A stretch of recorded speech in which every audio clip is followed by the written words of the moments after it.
الحمد لله رب العالمين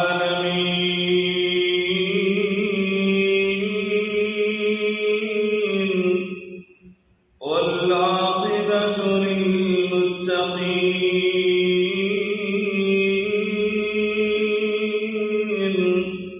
والصلاة والسلام على سيد المرسلين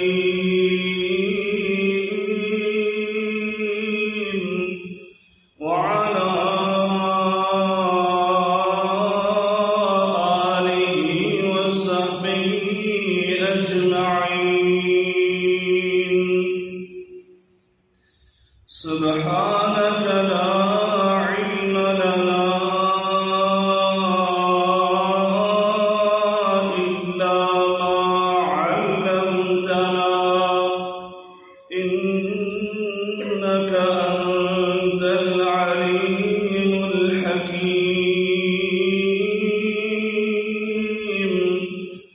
رب اشرح لي صدري ويسر لي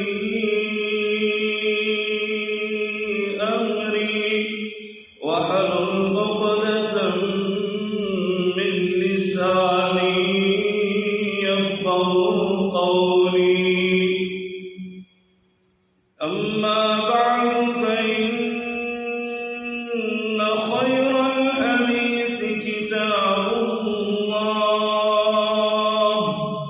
وخير الهدي هدي محمد صلى الله عليه وعلى آله وسلم. وشر الأمور محدثاتها وكل محدثة بدعة وكل بدعة ضلالة وكل ضلالة في النار.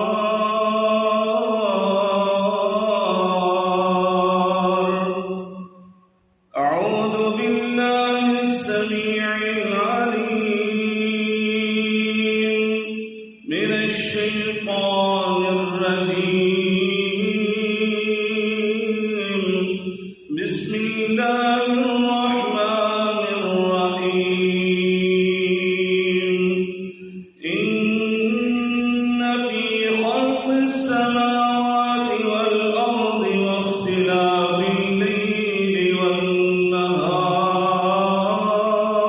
والنهار لآيات لأولي الألباب الذين يذكرون الله قياما وقعودا وعلى جنوبهم الذين يذكرون الله قياما وقعودا وعلى جنوبهم ويتفكرون في خلق السماوات والأرض ربنا ما خلقت هذا باطلا سبحانك فقنا عذاب النار.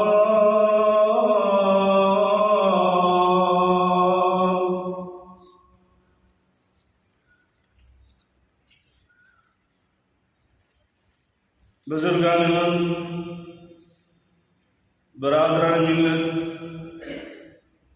قابل صد احترام ماں اور بہنوں، ہر قسم کی حمد و ثنا، بزرگی، برتری، بڑائی، کبریائی اللہ رب العالمین کی ذات بابرکات کے لیے انگنت لا تعداد بے شمار درود و سلام سید الاولین والآخرین، امام المتقین، شفیع المذنبین، میرے اور آپ کے ہادی و رہنما جناب محمد رسول اللہ صلی اللہ علیہ وعلی آلہ وسلم کی ذات اطہر پر ہوں. دوستوں اور بھائیوں، اللہ کا حاکمین نے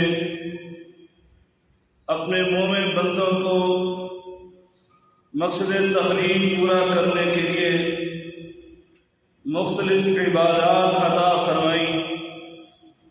اور ان پر مختلف عبادات ان کو فرض قرار دیا۔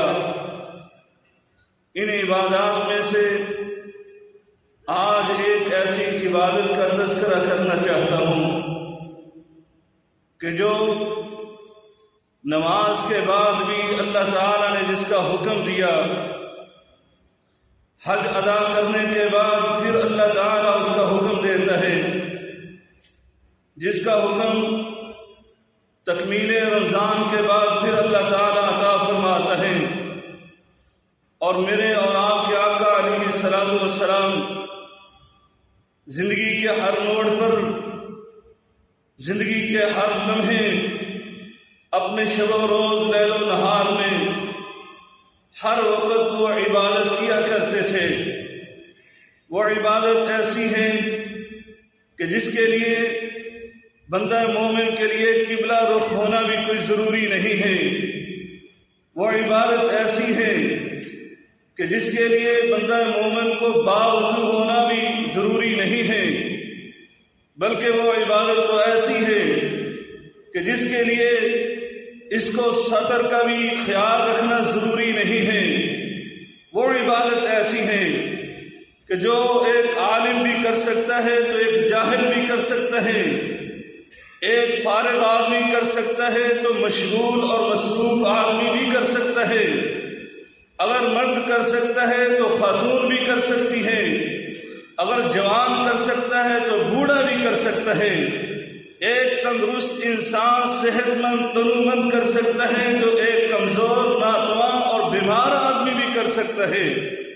عبادت ایسی ہے کہ جو کرنے میں انتہائی آسان ہے، لیکن اجر و ثواب کے لحاظ سے اور افضلیت کے لحاظ سے وہ اتنی عظیم عبادت ہے کہ میرے اور آپ کے آقا علیہ الصلوۃ والسلام نے ایک دن خود ارشاد فرمایا، اے میرے صحابہ، الا انبئکم بخیر اعمالکم، میں تمہیں تمہارے اچھے اعمال میں سے بہترین عمل نہ بتلاؤں؟ وازکاہ عند ملیککم، جو ایسا پاکیزہ عمل ہو کہ تمہارے رب کے نزدیک تمہارے تمام اعمال میں سے وہ پاکیزہ ہو، جس میں ریاکاری دکھلاوا بھی نہیں آ سکتا۔ وَأَرْفَعِهَا فِي دَرَجَاتِكُمْ، اور جنت کے درجات میں سب سے بلند ترین درجے کا سبب بننے والا عمل۔ فرمایا وَخَيْرٍ لَكُمْ مِنْ أَنْفَاقِ الذَّهَبِ وَالْوَرِقِ، فرمایا کہ وہ تمہارے سونے چاندی کی صدقہ و خیرات سے بھی زیادہ افضل عمل۔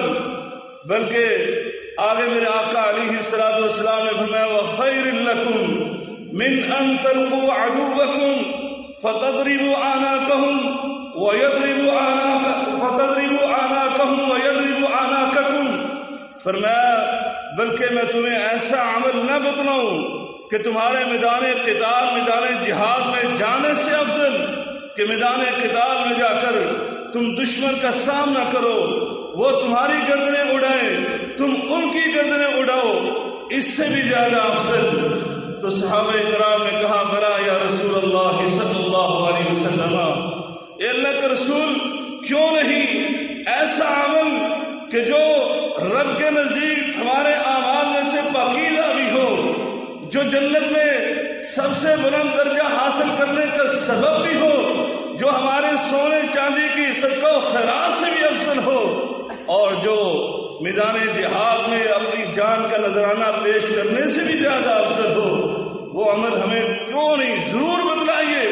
میرے آقا علیہ الصلوۃ والسلام نے فرمایا ذکر اللہ تعالی، یہ وہ عمل ہے، یہ وہ عبادت ہے کہ جس کے بارے میں ہمیں یہ حکم دیا گیا ہے کہ آپ نے سونے سے پہلے اس عمل کو کرنا ہے، آپ نے جاگنے کے بعد اس عمل کو کرنا ہے، آپ نے واش روم جانے سے قبل کرنا ہے، واش روم سے نکلنے کے بعد کرنا ہے، گھر سے آپ نے پاؤں باہر رکھا تو تب بھی کرنا ہے، گھر میں داخل ہونا ہے تو تب بھی کرنا ہے، مسجد میں تشریف لائے ہیں تو تب بھی کرنا ہے، مسجد سے آپ نکل رہے ہیں تو تب بھی کرنا ہے۔ بلکہ یہ تو ایسا عمل ہے کہ انسان کا ہر وقت اس عمل کو اس کو کرنے کا حکم دیا گیا ہے. یہ کھا رہا ہے، کھانے سے پہلے، کھانے کے بعد، پی رہا ہے تو تب بھی، اور پینے کے بعد ہے تو تب بھی. فرمایا بلکہ یہ ایسا عمل ہے کہ تم نماز پڑھ لیتے ہو، جب تم نماز سے فارغ ہو جاتے ہو تو تب بھی تم نے یہ عمل کرنا ہے. تمہارا رب یہ فرماتا ہے فَإِذَا قَضَيْتُمُ الصَّلَاةَ فَاذْكُرُوا اللَّهَ قِيَامًا وَقُعُودًا وَعَلَى جُنُوبِكُمْ. فرمایا جب تم نمازوں سے فارغ ہو جاؤ تو پھر کھڑے ہو کر، بیٹھ کر، اپنے پہلو میں، اپنے لیٹ کر تم نے یہ ذکر کرنا ہے، اللہ کا یہ ذکر کرنا ہے. فرمایا تم جمعے کی نماز پڑھو. فرمایا جب تم جمعے کی نماز سے فارغ ہو جاؤ فَإِذَا قُضِيَتِ الصَّلَاةُ فَانتَشِرُوا فِي الْأَرْضِ وَابْتَغُوا مِنْ فَضْلِ اللَّهِ وَاذْكُرُوا اللَّهَ كَثِيرًا. نماز جمعہ پڑھنے کے بعد بھی اللہ تعالیٰ فرماتا ہے تم اب زمین میں پھیل جاؤ، اللہ کے رزق کو تلاش کرو، اللہ کے فضل کو پاؤ. تو ساتھ ساتھ یہ بھی کہا اللہ کو کثرت سے یاد کرو. فرمایا اسی طرح جب تم روزے رکھتے ہو، سحری کے وقت، افطاری کے وقت، تکمیل رمضان پر میرا اللہ فرماتا ہے وَلِتُكْمِلُوا الْعِدَّةَ وَلِتُكَبِّرُوا اللَّهَ عَلَى مَا هَدَاكُمْ. فرمایا جب تم رمضان کی تکمیل کر لو، تم نے اللہ کے اطاعت اور فرما برداری میں روزے رکھے، سحری اور افطاری کی ہے، تو تبھی اللہ تعالیٰ فرماتا ہے وَلِتُكَبِّرُوا اللَّهَ. تم نے اپنے رب کی کبریائی کو بیان کرنا ہے، اس کی بڑائی اور عظمت کو بیان کرنا ہے. اسی طرح حج سے فارغ ہوئے، حج کا رکن اعظم وقوف عرفہ کیا ہے تو میرا رب فرماتا ہے اب تم فارغ نہیں ہو گئے، وقوف عرفہ میں بھی تم نے ذکر کیا ہے، تم نے عبادت کی ہے، لیکن اس کے بعد بھی تم نے عبادت کرنا ہے. فَإِذَا عَفَضْتُم مِّنْ عَرَفَاتٍ فَاذْكُرُوا اللَّهَ. فرمایا جب تم عرفات سے نکلو تو اللہ کو یاد کرتے ہوئے نکلو. پھر فرمایا بلکہ حج کے تمام مناسک تم نے ادا کر دیے.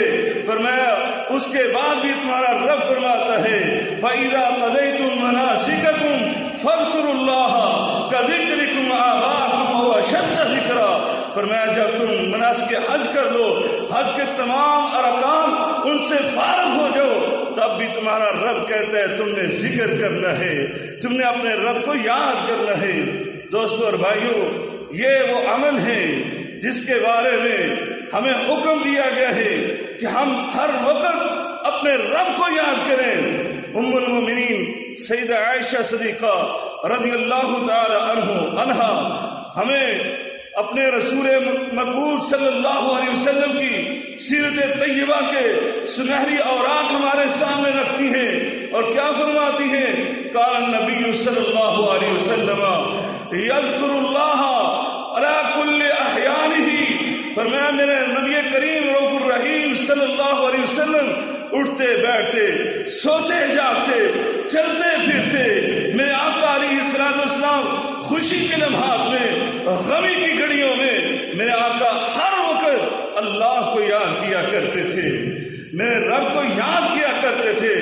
لیکن میں حدیث پڑھ کر حیران ہو رہا تھا، اتنا ذکر کرنے کے بعد میرے آقا پھر بھی یہ کہا کرتے، نماز سے فارغ ہوتے تو آگے فرمایا کرتے اللہم اعنی علی ذکرک. اے اللہ تو میری مدد فرما دے، اے اللہ تو مجھے توفیق عطا فرما دے کہ میں تیرا ذکر کروں، میں کثرت سے تیرا ذکر کروں. اللہم اجعلنی لک شکارا واجعلنی لک ذکارا. اے اللہ مجھے تو اپنا شکر گزار بندہ بنا دے، اے اللہ تو مجھے اپنا ذاکر بندہ بنا دے. یہ میرے آقا علیہ السلام ذکر کی اہمیت ہمارے سامنے واضح کر رہے ہیں کہ خود بھی ذاکر ہیں. اور پھر ایک صحابی رسول آتا ہے میرے آقا علیہ السلام کے پاس، سیدنا عبداللہ ابن بصر رضی اللہ تعالی عنہ روایت بیان کرتے ہیں میرے آقا کے پاس ایک صحابی آئے، ایک آدمی آیا، آ کر اس نے کہا اے اللہ کے رسول انا شرائع الاسلام قد کثرت علیہ. اسلام کے یہ فرائض، اسلام کے واجبات قد کثرت علیہ، یہ ہم پر بہت زیادہ ہو گئے ہیں. اے اللہ کے رسول ان کے فضائل بھی سنتے ہیں اور ان کے شمائل بھی سنتے ہیں، بہت زیادہ ہیں. آپ مجھے کوئی ایسی چیز بتلائیے، فأخبرنی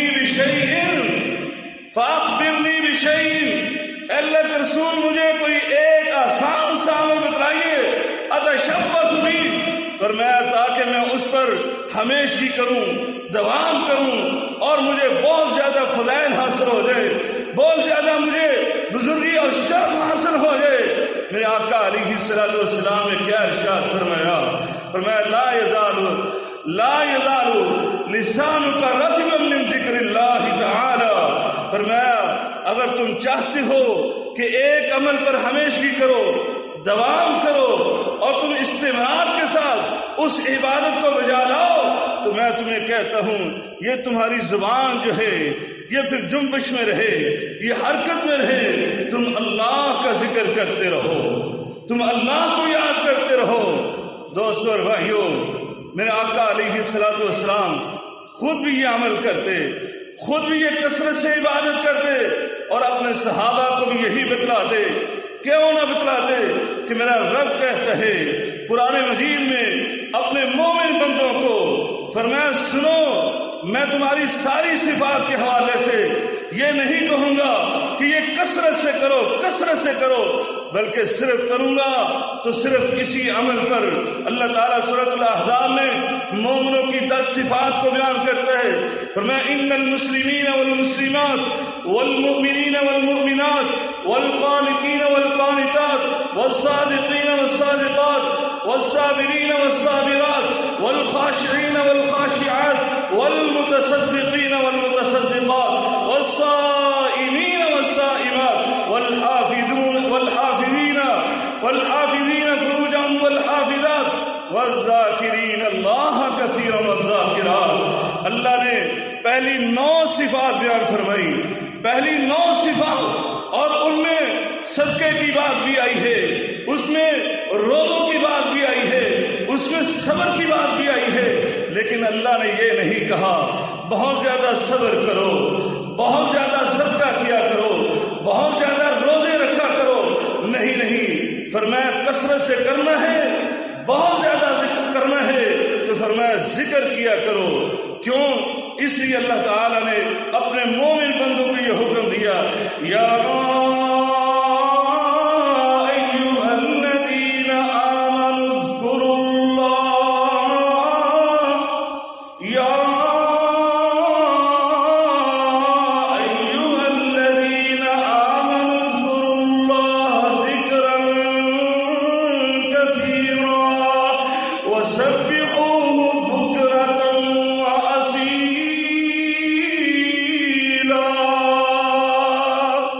اللہ اپنے مومن بندوں کو کہتے ہیں، اے میرے مومن بندوں، مجھے تم نے یاد کرنا ہے تو کثرت سے یاد کرنا ہے، تھوڑا بہت یاد نہیں کرنا۔ اللہ رب العالمین سورہ الملک میں فرماتا ہے میں نے زندگی اور موت کا یہ نظام بنایا تو کس لیے بنایا؟ لیبلوکم ایکم احسن عملا، تاکہ میں تمہیں آزمائش کر سکوں، تمہاری آزمائش کر سکوں کہ تم میں سے بہترین عمل کر کے کون آنے والا۔ لیکن یہاں پر اللہ فرماتا ہے اے میرے بندو، میں احسن ذکر نہیں کہتا بلکہ فرماتا ہوں ذکر اللہ کثیرا، تم نے اپنے رب کو کثرت سے یاد کرنا ہے۔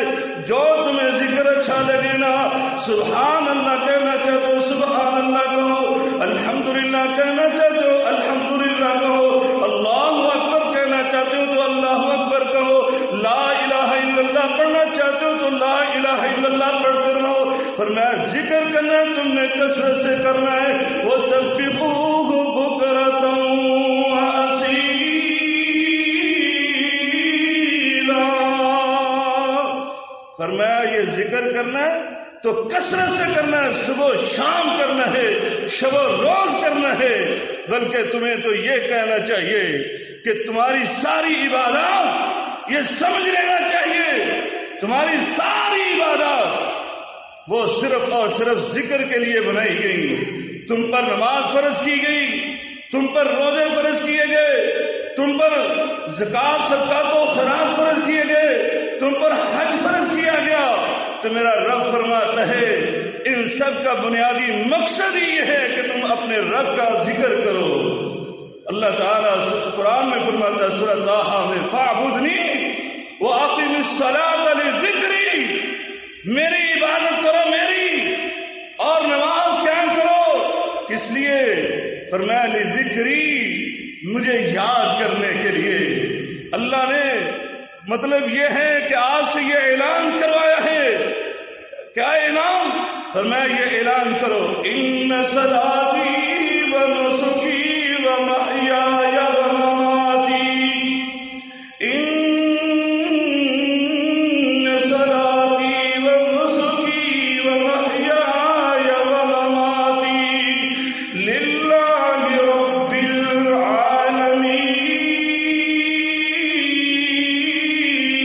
العالمین، بے شک میری نماز یعنی میری بدنی عبادت و نسکی، اور میری قربانی یعنی میری مالی عبادت و محیایا، بلکہ میری زندگی، میرے شب و روز، میری لیل و نہار، میری زندگی کا ایک ایک لمحہ، و مماتی، اور بلکہ میرا تو مرنا بھی ہے تو کس کے لیے؟ للہ رب العالمین،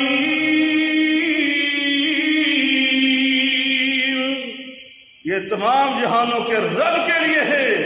اس لیے ہمیں حکم دیا گیا، آپ کے گھر میں یہ انسان پیدا ہوتا ہے، نیا بچہ آتا ہے تو فرمایا سب سے پہلے اس کو ذکر سناؤ، اس کے کانوں میں اللہ کی کبریائی ڈال دو، اللہ اکبر کی صدائیں اس کے کانوں میں بلند کر دو، اور جب فوت ہونے لگے، آخری لمحات ہیں، آپ اپنے اس عزیز و اقارب کے پاس موجود ہیں، تو فرمایا تمہیں تلقین کرنی چاہیے، اس کو کہو لا الہ الا اللہ، وہ اس کو ذکر سناؤ تاکہ وہ بھی اپنی زبان سے یہ کلمہ پڑھ لے، اللہ کو یاد کر لے، اور پھر سب سے بڑی فضیلت کو حاصل کر لے، سب سے بڑی کامیابی اس کا مقدر اور نصیب بن جائے۔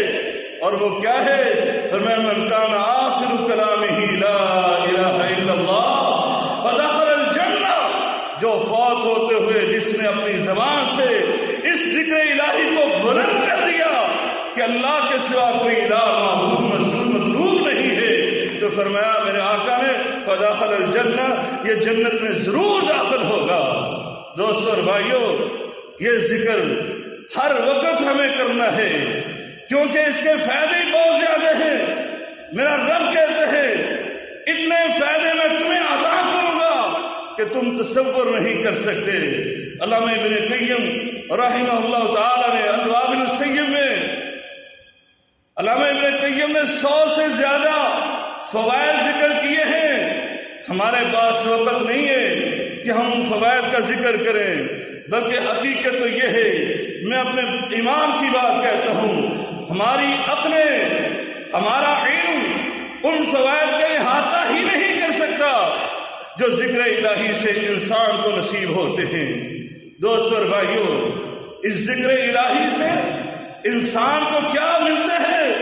اور سنو، اللہ رب العالمین فرماتا ہے فاذکرونی اذکرکم، سب سے پہلا فائدہ تمہارا رب کبھی تمہیں نہیں بلائے گا۔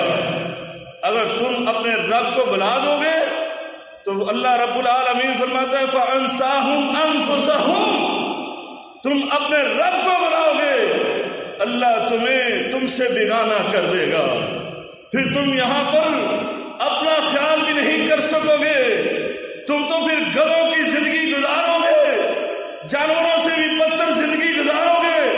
اولئک کالانعام بل ھم اضل، یہ چوپایوں کی زندگی بلکہ ان سے بھی بدتر زندگی گزارو گے۔ اللہ کہتا ہے جب تم مجھے یاد کرو گے تو سب سے پہلا فائدہ ہے کہ تمہارا رب بھی تمہیں یاد کرے گا، تمہارا رب کبھی تمہیں نہیں بھلائے گا، اور کس سے یاد کرے گا؟ میرے آقا علیہ الصلوۃ والسلام حدیث قدسی بیان کرتے ہیں کہ میرا اللہ فرماتا ہے انا عند ظن عبدی بی، میں اپنے بندوں کے نزدیک ویسا ہی معاملہ کرتا ہوں جیسا وہ میرے بارے میں گمان رکھتے ہیں، اس لیے ہمیشہ اپنے رب پر اچھا گمان رکھا کرو۔ ہمارا رب ہمارے ساتھ جو بھی کرتا ہے وہ ہماری بھلائی کا کام ہی کرتا ہے۔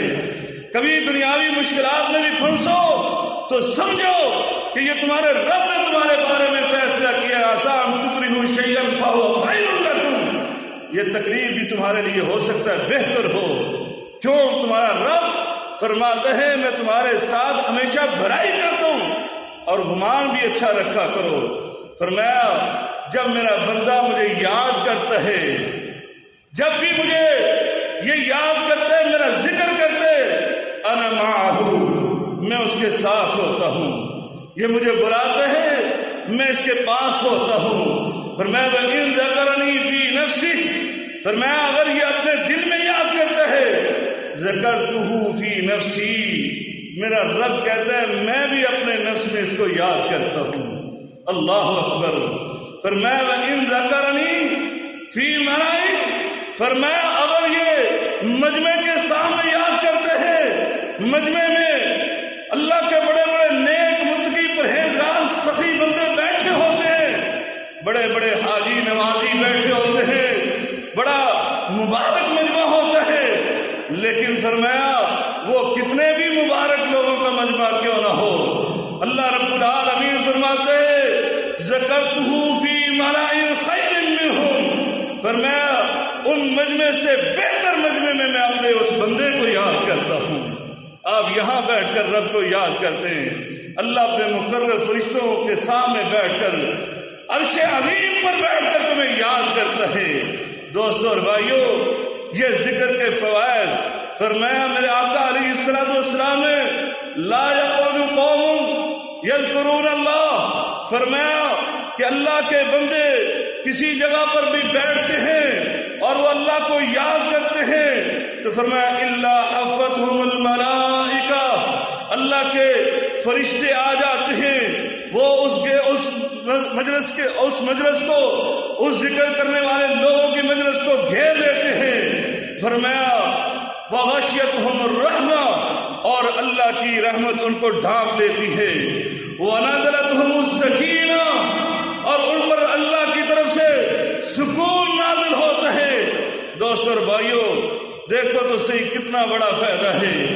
آج دنیا کی ہر نعمت میسر ہے، آج سے قبل شاید اتنی نعمتیں ہمارے آباء و اجداد نے کبھی دیکھی بھی نہ ہوں گی، بلکہ سنی بھی نہ ہوں گی، لیکن آج اللہ نے تمہیں وہ نعمتیں عطا کر دی۔ میں ذکر کروں تو مجھے بہت سارا وقت درکار ہے، میں ذکر نہیں کرتا، لیکن خود آپ غور کر سکتے ہیں، اللہ نے اے سی والی مساجد آپ کو دے دی، ٹھنڈے اے سی کی ہوائیں آ رہی ہیں، آپ اپنے گھر میں، اپنے دفتر میں، اپنی دکان پر یہ گرمی کو آپ برداشت کیسے کرتے ہیں ٹھنڈے اے سی کے ساتھ؟ آپ کے آباء و اجداد کیسے کرتے تھے؟ ذرا غور تو کیجئے، آج اپنے گھر میں بیٹھ کر، اپنی گاڑی میں چلتے پھرتے، آپ ہزاروں میل دور بیٹھ کر اپنے گھر والوں سے آپ بات کر لیتے ہیں، ان کی تصاویر آپ دیکھ لیتے ہیں، ویڈیو دیکھتے ہیں، یہ اللہ کی کتنی نعمتیں ہیں۔ لیکن اس کے باوجود یقین جانیں جس انسان کو آپ پوچھیں وہ پریشان حال ہے، اس کا دل بحران ہے، پریشان ہے، کیا بات ہے، غیر مطمئن ہے، وجہ کیا ہے؟ دوستو اور بھائیو، وجہ صرف اور صرف یہ ہے کہ وجہ اطمینان قلب اگر آپ کو حاصل ہو سکتے تو وہ صرف اور صرف اللہ کے ذکر میں ہو سکتا ہے۔ اسی لیے تو اللہ تعالیٰ قرآن مجید میں فرماتا ہے الذین آمنوا وتطمئن قلوبهم بذکر اللہ الا بذکر اللہ تطمئن القلوب۔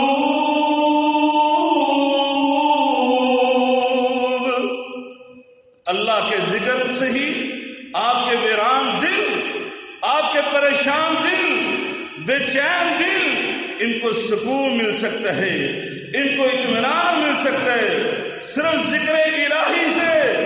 بلکہ دوستو اور بھائیو، میں تو کہتا ہوں حدیث کی روشنی میں آپ کا دل مردہ ہو چکا ہے تو اللہ تعالیٰ اس کو ذکر الہی سے ہی زندہ کرتا ہے۔ میرے آقا نے فرمایا مثل الذی یذکر ربہ والذی لا یذکر کمثل الحی والمیت، فرمایا جو اللہ کو یاد کرتا ہے اور جو اللہ کو یاد نہیں کرتا ان کی مثال ویسے ہی ہے جیسے ایک زندہ اور مردہ کی مثال ہے۔ دل مردہ ہو جائے تو انسان مر جاتا ہے اور دل زندہ ہے تو انسان زندہ ہے۔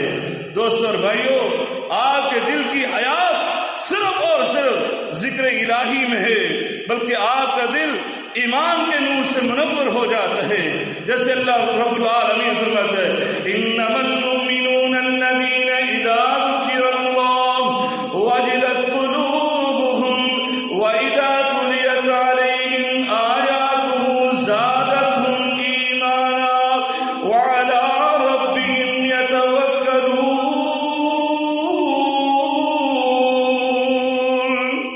آپ کے دل یہ ذکر الہی سے منور ہو جائے گے۔ اللہ رب العالمین سے دعا ہے کہ اللہ تعالیٰ ہمیں صحیح میں ہمیں ذکر الہی کرنے کی توفیق عنایت فرمائے۔ وآخر دعوانا الحمدللہ رب العالمین۔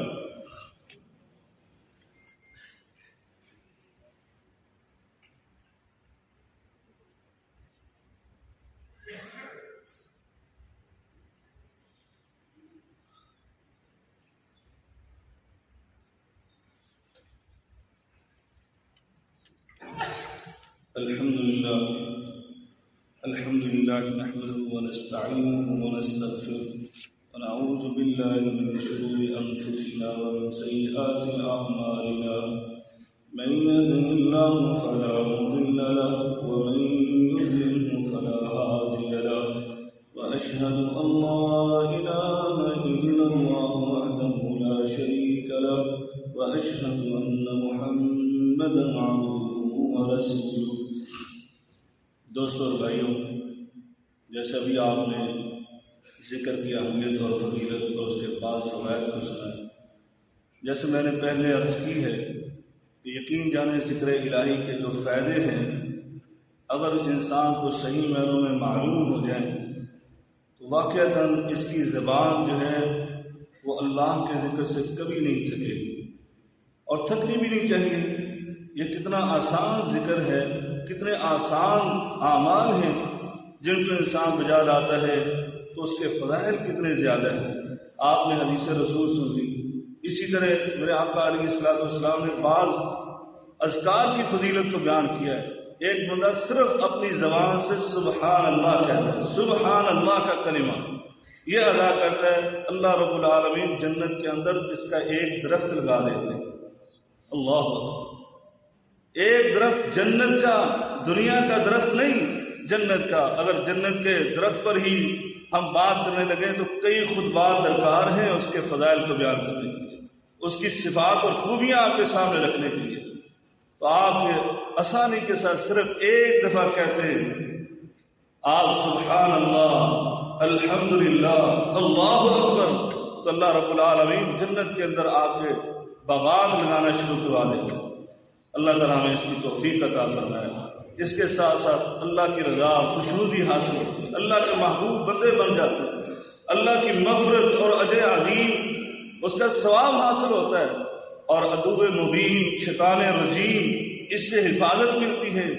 آپ اللہ کی حفاظت میں آ جاتے ہیں اور ہر قسم کے دشمنان اسلام سے بھی محفوظ ہو جاتے ہیں۔ آج ہمیں بہت ضرورت ہے کہ ہم دشمنان اسلام سے اپنے آپ کو، اپنے عزیز و اقارب کو، اپنی آل اولاد کو، جیسے کہ حالات ہیں عالم اسلام کے، اس میں اگر آپ حفاظت چاہتے ہیں تو اللہ کو یاد کیجئے، اللہ کو یاد کیجئے۔ یقین جانے یہ ذکر الہی ہے جو آپ کا حصن، آپ کا قلعہ بن سکتا ہے اور آپ کو کوئی دنیا کی طاقت نقصان نہیں پہنچا سکتی۔ اس لیے آئیے اپنے رب کے ذکر کی طرف، یاد کی طرف۔ آج ہم غافل ہو چکے ہیں جس کی وجہ سے آپ دیکھتے ہیں دنیا کے اندر مسلمان ذلیل و خوار ہیں۔ آئیے اللہ تعالیٰ کو یاد کیجیے، جیسے بھی آپ کو آسانی ہو اپنے رب کو یاد کیے۔ اللہ تعالیٰ ہمیں اس کی توفیق عطا فرمائے۔ چند ایک یہ اعلانات ہیں۔ ساتھی نے کہا کہ ایک بھائی کی والدہ کی طبیعت خراب ہے، دعا کریں اللہ تعالیٰ ان کو صحت تندرستی عطا فرمائے۔ جتنے لوگوں کے والدین زندہ ہیں اللہ تعالیٰ سب کو صحت تندرستی والی لمبی زندگی، ایمان والی، سلامتی والی زندگی عطا فرمائے۔ اسی طرح بھائی نے کہا کہ اس کی زوجہ کی 2 بچیاں ہیں، 2 بچے ہیں، 2 بچے یعنی اس کی بیوی کی طبیعت خراب ہے، اس کی دعا کریں اللہ تعالیٰ اس کو بھی صحت کاملہ عاجلہ عطا فرمائے۔ اور ایک بھائی جو ہے وہ شادی کی سالگرہ کی دعا کروا رہے ہیں، شادی کی سالگرہ کی دعا۔ اور بھائی سالگرہ کو کیا کرتے ہو آپ کی زندگی کا ایک قیمتی سال بیت گیا ہے۔ بہرحال ہم دعا کرتے ہیں اللہ تعالیٰ آپ کی اس دعاجی زندگی کو خوشحال بنائے، لیکن جب تک آپ اللہ اور رسول کی اطاعت میں نہیں آئیں گے تو ازدواجی زندگی کی پریشانیوں سے محفوظ نہیں ہو سکتے۔ اس لیے اسلام بنائیں، اسلامی تعلیمات پڑھیں گے۔ سالگرہ والگرہ اسلام کے اندر اس کا کوئی تصور نہیں ہے، بلکہ انسان کو ہم نے گزشتہ جمعہ پڑھایا تھا محاسبہ نفس، وہ کرنا چاہیے سال کے بعد کہ ہمیں اس پر کس طرح ہم نے کیا اعمال کیے، کیا گناہ کیے، ہمیں اس کے لحاظ سے اپنا محاسبہ کرنا چاہیے۔ اللہ تعالیٰ ہمیں اس کی توفیق عطا فرمائے۔ ان اللہ وملائکته یصلون علی النبی یا ایھا الذین آمنوا صلوا علیہ وسلموا تسلیما اللهم صل علی محمد وعلی آل محمد كما صليت على ابراہیم وعلى آل ابراہیم انک حمید مجید اللهم بارک علی محمد وعلى آل محمد كما باركت على ابراہیم وعلى آل ابراہیم انک حمید مجید اللهم اعز الاسلام والمسلمين وأذل الشرك والمشركين ودمر على أعداء الدين يا حي يا قيوم برحمتك نستغيث اللهم اشف مرضانا ومرضى المسلمين اذهب البأس رب الناس واشف أنت شافي لا شفاء إلا شفاءك اشفع الله وعلى المصطفى ربنا آتنا في الدنيا حسنة وفي الآخرة حسنة وقنا عذاب النار ربنا تقبل منا إنك أنت السميع العليم وتب علينا إنك أنت التواب الرحيم وصلى الله تعالى على خير خلق محمد وعلى آله وصحبه أجمعين برحمتك